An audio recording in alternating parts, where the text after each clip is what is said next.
Selamat siang, Winter dan teman-teman. Hari ini saya akan menjelaskan tentang struktur bumi. Struktur dalam bumi berlapis terdiri dari 3 lingkaran yang konsentris, yaitu kerak, mantel, dan inti bumi. Berdasarkan hasil penelitian, bumi memiliki jari-jari sepanjang 6.321 km. Penjelasan lapisan-lapisan struktur bumi. Kerak bumi adalah lapisan terluar bumi yang terbagi menjadi 2 kategori, yaitu kerak samudra dan kerak benua. Kerak samudra mempunyai ketebalan sekitar 5-10 km, sedangkan kerak benua mempunyai ketebalan sekitar 20-70 km. Penyusun kerak samudra yang utama adalah batuan basalt. Selubung bumi atau yang biasa disebut mantel bumi merupakan lapisan yang melindungi inti bumi dan merupakan bagian terbesar dari bagian bumi sekitar 83,2% dari volume dan 67,8% dari keseluruhan massa bumi.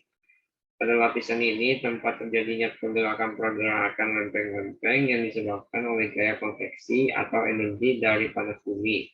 Ketebalan bumi ini berkisar 2.883 km, densitasnya berkisar dari 5,7 gram dekat dengan inti dan 3,3 cc di dekat kerak bumi. Pada wilayah selubung bagian atas akan mulai membentuk instruksi magma yang diakibatkan oleh batuan yang menyusut dan meleleh.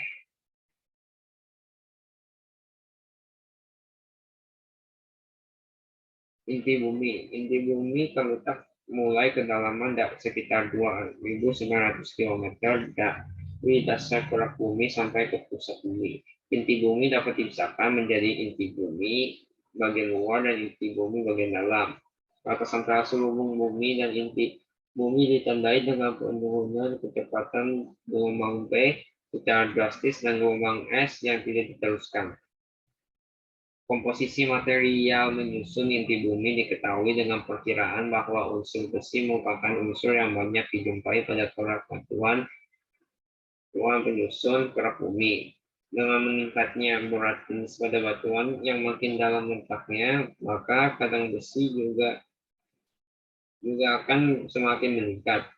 Sehingga pada selubung bumi mempunyai kemungkinan mengandung kadar besi yang lebih besar daripada kerak bumi. Ya, bencana alamnya yaitu gempa bumi dan gunung berapi.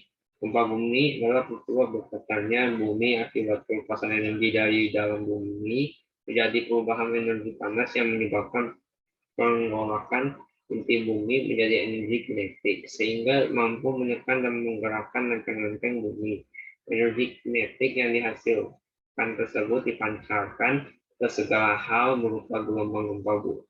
Ini sehingga efeknya dapat dirasakan sampai ke permukaan bumi.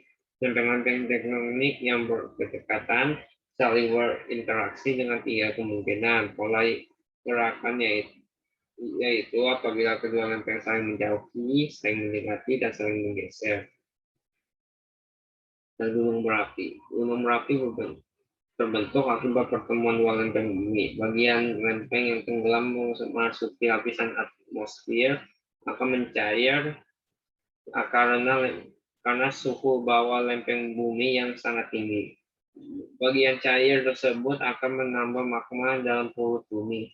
Oleh karena magma yang terbentuk tersebut memiliki berat jenis yang lebih kecil daripada berat jenis batuan di sekitarnya, maka magma akan berdesak hingga naik ke permukaan bumi. Sekian presentasi saya tentang struktur bumi. Terima kasih.